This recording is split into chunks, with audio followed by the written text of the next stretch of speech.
सबसे पहले संत कबीर नगर से समाजवादी पार्टी में शामिल हो रहे रोहित कुमार पांडे एडवोकेट जी और उनके साथ बड़ी संख्या में जो लोग हैं हमारे सामने भी हैं और पार्टी कार्यालय के बाहर भी दिखाई दे रहे हैं। मैं सभी साथियों का बहुत बहुत धन्यवाद और आभार प्रकट करना चाहता हूं। रोहित कुमार पांडे जी के साथ साथ पूर्व डीआईजी रहे बीएसएफ में,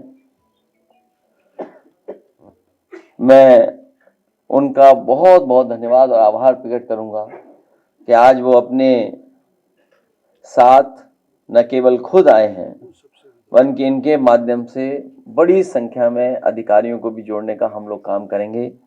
मैं इनका बहुत बहुत धन्यवाद देना चाहता हूं श्री राम शरत राम जी जो पूर्व डीआईजी रहे हैं, जो आज समाजवादी पार्टी में शामिल हो रहे हैं।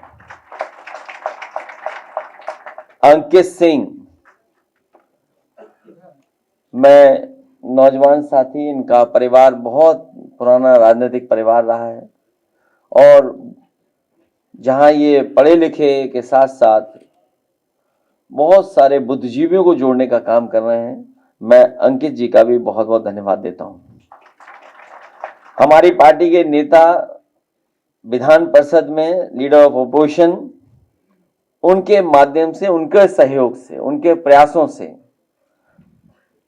उनके साथ बड़े साथी जो आज शामिल हो रहे हैं, प्रगतिशील शिक्षक एवं बुद्धिजीवी मंच के सभी सदस्य और पदाधिकारियों का, विशेषकर श्री आदरणीय DNS यादव जी और अजय गुप्ता जी के साथ जो और साथी आए हैं, मैं उन सब का बहुत बहुत धन्यवाद और आभार प्रकट करना चाहता हूं। जहां सरकार एक तरफ टैक्स लगा रही है, वहीं सरकार महंगाई बढ़ाती चली जा रही है।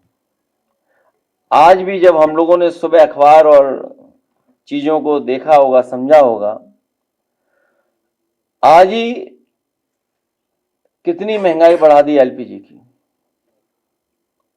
60 रुपए।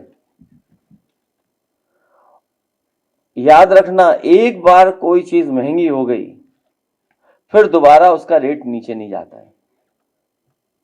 और इसी भारतीय जनता पार्टी ने कई बार आश्वासन दिया है, कई बार उन्होंने, अपने नेताओं ने उनके समय समय पर अलग तरीके से ये बात कही कि कुछ परिस्थितियों की वजह से हमें महंगाई करनी पड़ रही है लेकिन महंगाई कम करेंगे। हमारी समझ में तो एक ही बात आती है, जब जाएंगे भाजपाई तभी घटेगी महंगाई।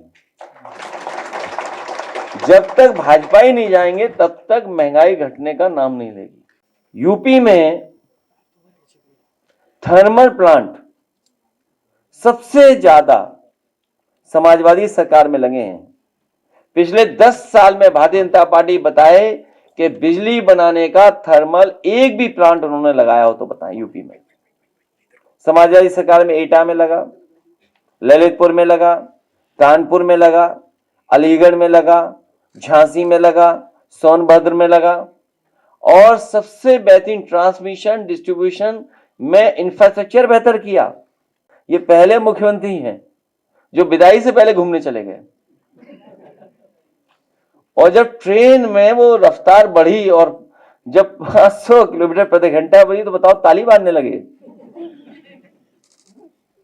और उस खुशी में ये भूल गए कि उंगली कौन सी दिखानी है और क्यूटो देखने नहीं गए। बताइए, जो झगड़ा यहां पर है वो वहां भी दिखाई दिया है। आने वाले समय में पीडीए की सरकार सामाजिक न्याय के साथ साथ सामाजिक न्याय के राज की स्थापना के लिए हम सब लोग मिलकर के काम करेंगे और हर एक का हक और सम्मान दिलाने का काम हम पीडीए के लोग और समाजवादी लोग करेंगे। जितने भी लोग खाड़ी में अपने घर भारत आना चाहते हैं, सरकार को जिम्मेदारी से उन सबको वापस लाना चाहिए। और हम लोग पहली बार देख रहे हैं हमारी विदेश नीति भी विदेश के लोग तय कर रहे हैं। ये देश के लिए बहुत संकट की बात है कि हमारी विदेश नीति भी विदेश के लोग तय कर रहे हैं। 6 दिन बाद इसीलिए मैंने कहा कि विदेश नीति विदेश के लोग नहीं तय कर सकते। भारत की विदेश नीति क्या होगी, भारत की सरकार, भारत के लोग तय करेंगे। जो मुख्यमंत्री ट्रेन में चल करके रफ्तार बढ़ जाए उसमें ताली बजाते हो, वो चुनाव जीतेंगे इस बार।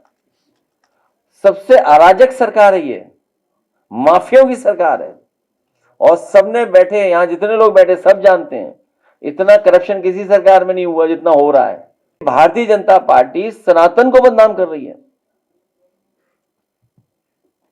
प्रधानमंत्री जी ने और शंकराचार्य जी हमारी संस्था है सनातन की, उसी को अपमानित कर रहे हैं लोग, झूठे मुकदमे लगवा करके।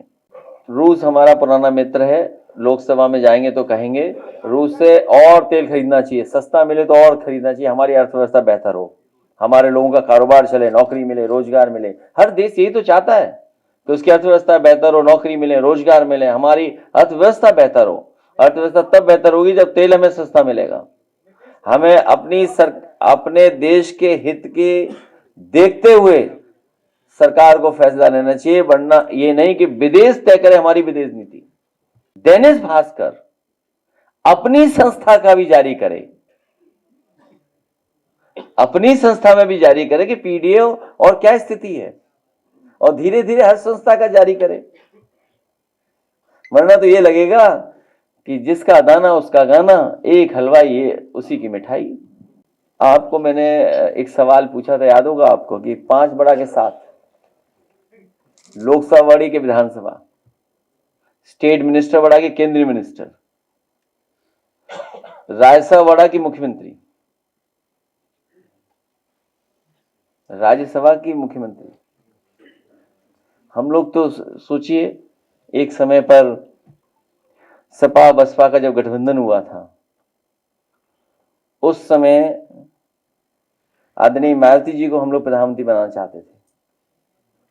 अभी जब इंडिया गठबंधन हुआ, और हमारे चाचा भी जानते, चाचा तो बहुत पहले बनाना चाहते थे उन्हें प्रधानमंत्री, हम सब मिलकर के नीतीश कुमार जी को प्रधानमंत्री बनाना चाहते थे। और जब बिहार का चुनाव हुआ तो हम लोगों ने कहा था कि अब ये एज ए प्रधानमंत्री रिटायर नहीं होंगे, एज ए मुख्यमंत्री रिटायर हो जाएंगे। लेकिन बीजेपी एक कदम और आगे चली गई, एज ए राज्यसभा रिटायर करेगी उन्हें, सोचिए। तो 5 बड़ा के साथ केंद्रीय मंत्री बड़ा के स्टेट मिनिस्टर, प्रदेश अध्यक्ष बड़ा के राष्ट्रीय अध्यक्ष, सोचिए आप। ये पीडीए को लोगों को अपमानित कर रहे हैं।